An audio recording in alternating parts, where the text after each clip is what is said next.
안녕하세요. 지금부터 회전근개 파열에 대해서 말씀드리겠습니다. 보통 어깨에 힘줄이 끊어졌다는 얘기를 병원에서 듣는 경우가 많은데 이 힘줄이 바로 회전근개입니다.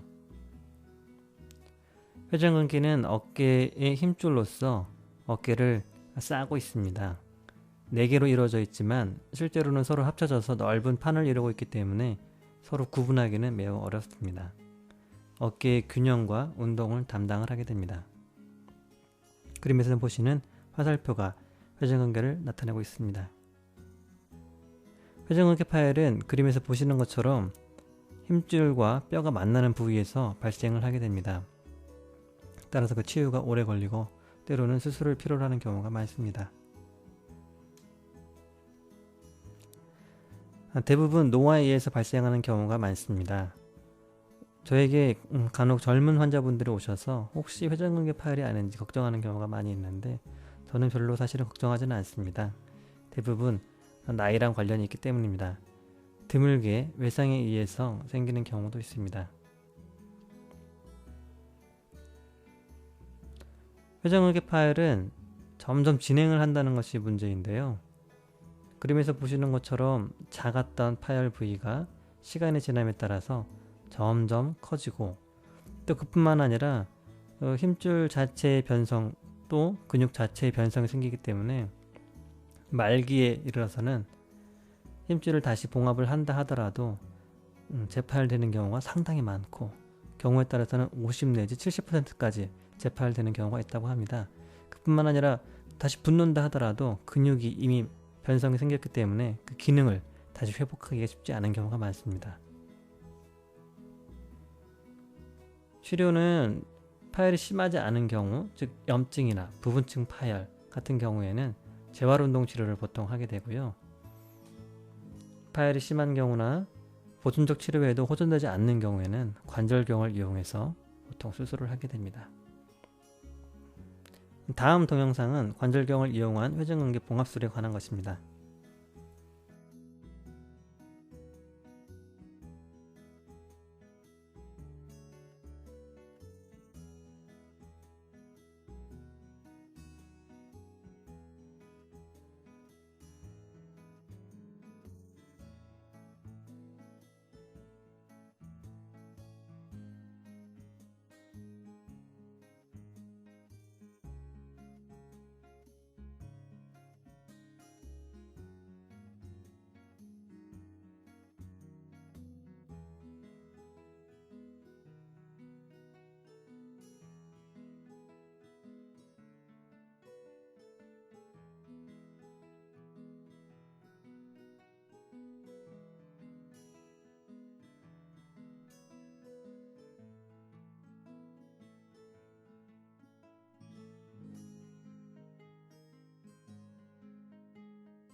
자, 요점 말씀드리겠습니다.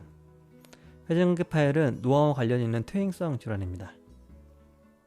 초기 치료가 매우 중요하고 방치할 경우 점점 진행해서 수술적 치료가 필요한 상태가 됩니다. 경우에 따라서 환자분들이 50견이다 생각을 하시고 방치하고 시간 지나면 낫겠지 라고 생각하시는 경우가 있는데, 그런 경우 수술로 가는 경우가 매우 많아집니다. 회전근개 파열 봉합수술은 관절경을 이용하기 때문에 회복이 빠르고 흉터가 작고 통증이 작다는 장점이 있습니다. 그러나 관절경 수술은 고난도 수술이기 때문에 충분한 경험이 있는 어깨 전문의에 의해서 시술되어져야 합니다.